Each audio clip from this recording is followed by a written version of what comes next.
필요할 것 같아. 맞아. 근데 그 시험이 없어진 게 단순히 공부하기 싫은 사람들은 공부 안 하고 공부 잘하는 사람은 공부시킨다는 거 하면은 이거는 좀 위험할 수 있다고 생각하는 게 우리나라 지금 현재 시스템 자체가 대학에 들어가서 대학교 공부를 해서 들어간 사람들만 성공할 수 있고 전문에 나오거나 고등학교만 나온 사람들에 대해서 안 좋게 여기는 그런 현실이 있는데 지금 그 학생들을 그런 식으로 지금 한다고 하는 거는 그 학생들이 버리는 것 같다는 생각이 들어서 근데 좀 이런 약간 거는 피해는 볼 것 같아. 사회적 시스템이 뭔가 그러니까. 일단 그 변화가 돼야 되지. 지금 그냥 시험만 없앤다고 해서 만약 지금 그 목적이 만약에 공부하는 학생만 공부시키고 공부 안 하는 학생은 또 딴 거 시킬 수 있게 한다는 목적이라면은 별로 안 좋은 제도인 것 같아요. 지금 저는 생각하기에는 그 학생들의 미래를 오히려 망치는 것 같고. 이걸 기초로 점점 바뀌어 나가야 바뀌어야 될 것 같아요. 근데 사회가 먼저 바뀌고 애들이 적어돼야지. 예. 근데 나는 그 정책을 제대로 안 읽어봐서 잘 모르겠는데 지금 딱 들었을 때 드는 생각은 그거야말로 정부의 리스크 테이킹이 아닌가 약간 그런 생각이 들고 그게 정말로 우리나라 교육 정책이나 다른 나라의 정책을 보고 연구를 해서 나온 정책인가 아니면 그냥 말 그대로 인기몰이 하려고 그냥 그렇게 뭔가 업적을 남기려고 그렇게 정책을 던진 건 아닌가 약간 그런 생각도 대안이 좀 있어? 내가 잘 몰라가지고 그 정책에 그래서 일부러 다 없애지 않고 내가 점차 없애고 수능을 절대평가를 하고 이게 다 맥락이 같은 거 아니에요? 그것도 들었어요. 국공립대학교를 전부 다 평준화시킨다는. 그러니까 이게 같은 맥락이 그냥. 저는 이제 또 이거 중간고사 기말고사 폐지한 거는 좀 거기에 대해서는 찬성을 하는데 국공립대학교를 전부 다 평준화시킨다는 거는 저도 이해는 안 가지만 하여튼 지금 문재인 대통령 취임하고 내세우는 거의 정책들의 대부분이 사실 리스크 테이킹을 하고 있는 것 같기도 해요. 무모. 어떤 건 무모하고 어떤 것도 되게 칭찬받고 있고 근데 이건 이제 진짜 나중에 몇 년이 지나고 나서야 제대로 우리가 평가를 할 수 있겠지만 지금은 리스크 테이킹이라고 할 수 있을 것 같아요. 저도 그러니까 공부 잘하는 사람이 성공을 할 수 있어요. 뭐 머리도 좋고 근데 100% 성공하는 건 아니잖아요. 그 사람이 인성도 있고 사회성도 잘 안 되면 공부만 잘하면 뭐예요? 그렇죠. 네, 면접도 뭐 다 바로 탈락할 수도 있고 자기가 사회 적응이 안 되는데 뭐 군대에서 자살할 수도 있고 그럴 수도 있는데 그러니까 제가 보기에는 그냥 인성 같은 거를 더 시험 폐지하는 건 좋은데 좀 더 그냥 개인 이렇게 면담하면서 좀 더 그 사람이 창의력이나 아니면 좀 원하는 거 그런 걸 또 공부를 하고 발전하면 나는 이제 연지가 그 전문 분야가 있으니까 그런 혁신이나 리스크 테이킹이 활발한 사회를 만들기 위해서 그 아동 정책이 어떻게 해야 돼야 될 것 같은지 그냥 개인적인 의견이 궁금해가지고.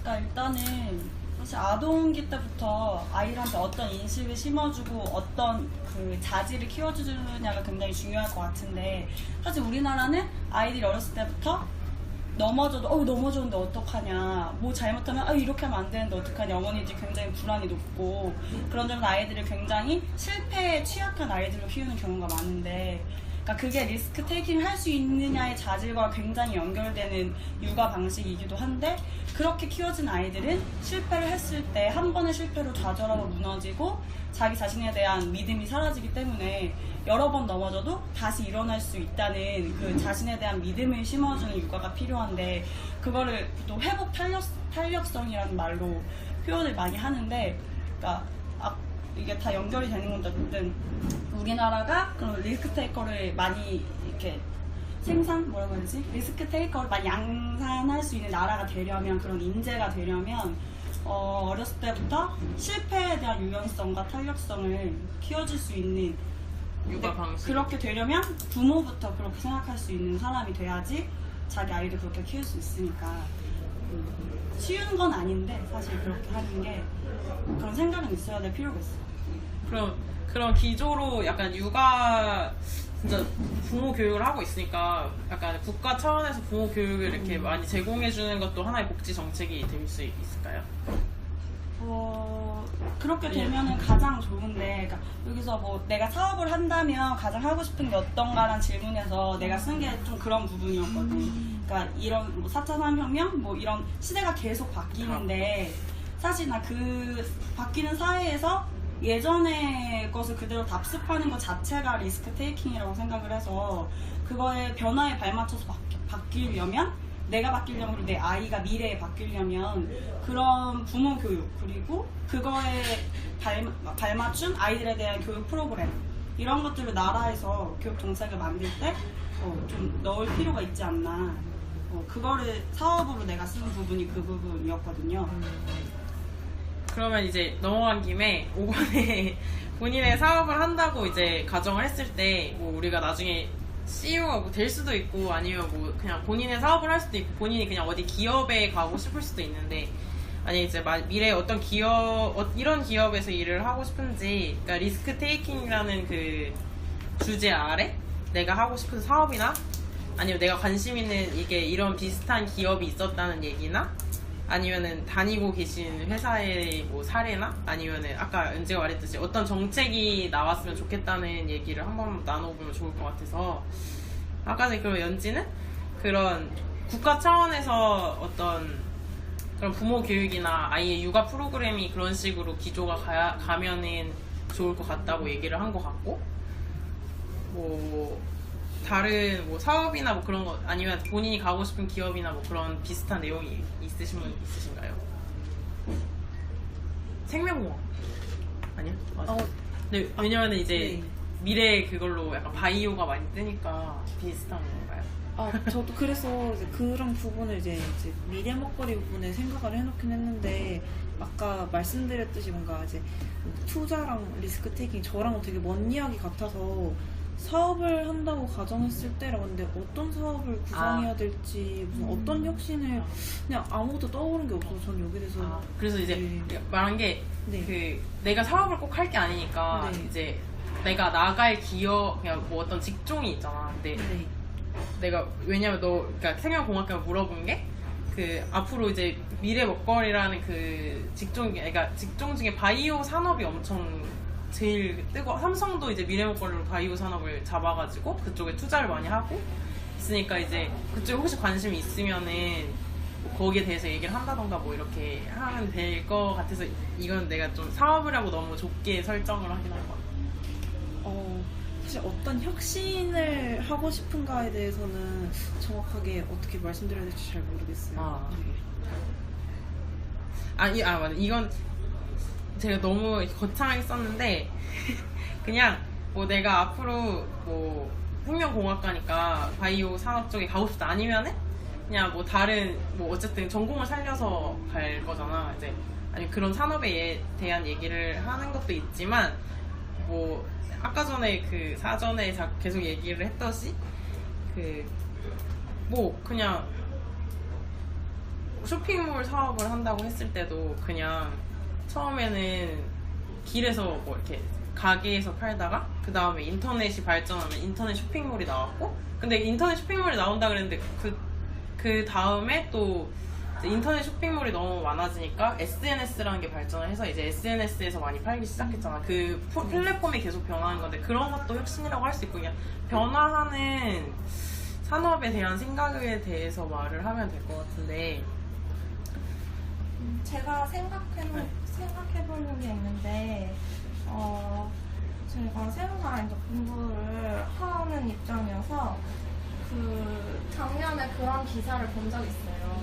10년 없어질 직업에 굉장히 높은 순위에 세계사생사가 랭크가 돼 있었는데, 그 이유가 이제 컴퓨터 소프트웨어 프로그램이 이제 모든 세금 정산, 뭐 계산 이런 걸 다 해줄 거라는 그것 때문에 이제 이 직업이 없어질 거라고 했는데 사실 여고 생각하면 제가 직접 근무를 해본 건 아니지만 뭐 세금 신고 기간이나 그럴 때 아니면 혹은 이제 뭐 상속세 관련 의뢰를 받았을 때 상속세가 많이 이제 부과되는 특히 소위 말하는 그냥 부자들은 그 통장 거래 내역을 진짜 짧게는 2~3년이고 길게는 5년치를 전부 다 검수를 해야 되는 거예요. 그러니까 이게 보통 일이 아니잖아요. 그러니까 이게 그것도 세금 관련 그래도 어느 정도 회계 지식이 있는 사람들이 머리를 맞대서 그걸 일일이 자료를 정리를 해야 되는 건데 여기에 대해서 인건비도 굉장히 많이 발생하고 시간 노력 전부 다 들어가는 건데 사실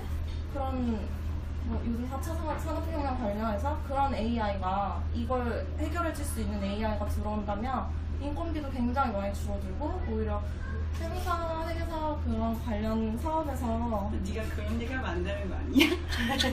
아니 이거는 네. 직원들이 합니다. 보통 직원들이 하거든요. 그러니까 직원들이 하는 일을 AI가 해준다는 거지. 사실 그 이상은 좀 약간 판단하는 게 필요한 사업이기 때문에 아직은 그런 게 없어진다는 건 약간 시기상조다. 보통은 이렇게 생각을 하는데 사실 생수 업계에서는 전혀 그렇게 생각하지 않게 하죠. 오히려 빨리 들어왔으면 좋겠다. 이렇게 말씀하시더라고요. 오히려 저건 모르는 사람들이 그렇게 하는 거예요. 네. 네. 새로운 시간이 업계에 있으신 분의 시간. 지금 뭐 홈택스 이런 거 있잖아요. 연말정산 한다고. 맞아. 근데 사실 홈택스 뭐 들어와도 제가 알기로는 잘 모르는 걸로 알고 있어요. 직장인들이 어려워하는 걸로. 네, 그런 것처럼 사실 뭐 AI가 들어오면 더 편해지는 거지. 그것 때문에 뭐 시장이 망하고 그거는 좀 시기상조가 아닐까. 정밀한 건 사람이 해야 돼. 그럼요. 아직은 또 그렇게 빠르게 발전할 수 없군요. 그렇군요. 그렇습니다. 또 뭐? 그러면 이제 빨리 넘어갈까요? 그럼 이제 그 리스크 테이킹 위험성에 대해서는 아까 계속 뭐 말씀을 계속 자잘하게 했으니까 넘어가시고 정리만 해주시면 될 네, 것 같아요. 정리하면 될 것 같습니다. 뭐 그러니까 리스크 테이킹을 위한 미래 먹거리라는 항목이 있는데 이것도 그냥 뭐 아까 말씀해 바이오나 뭐 AI나 뭐 여러 말씀을 했기 때문에 그냥 이런 게 있으니까 우리가 앞으로 살아갈 때 이걸 한 번쯤 생각하고 좀 사고를 달리 했으면 좋겠다는 식으로 그냥 일단 저희가 할 수 있는 건 그 정도 아닐까요? 이걸 다 뭐 기업인은 아니니까 아직. 그러니까 개인이 이런 사고를 가지고 있으면 나중에 더 큰 발전을 이룰 수 있을 것 같다는 결론을 내리면서 오늘 고생하셨습니다. 고맙습니다.